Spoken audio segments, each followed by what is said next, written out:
Zibil büyük gene işləyir. İndi bax ki zəhərə dönmüş ya. O İsmail ki, ne olur?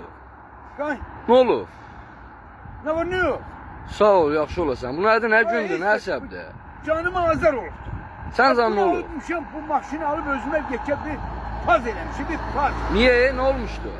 Maşını kodluyordum, maşın motor şakkıldıyordu, şak şak ediyordu. He. Üstüne zengeledim ki ha usta, bu maşın şakkıldıyor, Aha. motor şakkıldıyor. Usta da dedi ki yağ istiyor, yağ. He, yağ Yaxşı, istir, yağ töydü. Yağ istir, yağ töydü. Ha aldım töydüm de özde harada yaxşısı var, yaxşı yağ alacağım. Erittim töydüm. Ne erittin töydün, ne? Yağı. Gittim o Zelandiya yağ yoktu. Ha, senin başın xarabdır. Zelandiya yağı nədir? Ben ne yağı, Zelandiya yağ töydüm. Hayır, yok, maşının öz yağı var. 5.30, 5.40. Bunlara 5.30 yedi. Ne? Maşını. Yağ da başım işləyir sənin. Ay Allah, senin başın xarabdır. Yemək yağını maşına töymüsə. Yemək yağı, bir yağ dedi, yağ nə deyirsiniz?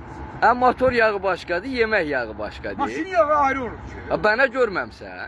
Kanisterdə satılır. Mən elim yer getməyim. Vallahi simişka yağı heç olmasa tökəydin də cəhənnəm, onunla ne tökürdük? İndi gelin simişka yağı tök. Ay yox, öz yağı var.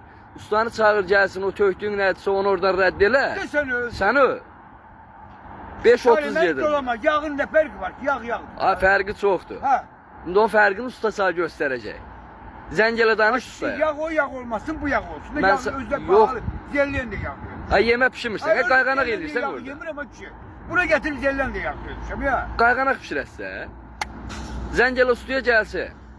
Filtr, Sən öl. sən öl, filtr zadı, özdə onun filtr zadamsı dəyişməlidir. Telbun ana, telbun ana. Ha usta gerek, usta günah ustanın da usta gerek değil ki. Buna maşın yağı koy, ne bileyim zirt yağı koy. Ben ne bileyim. Ha, ben usta dedim, sağ deyib davafqa elə cəyanıma, sağ deyimi və yağ yağı, əri. bu ne? Allah köməyin olsun.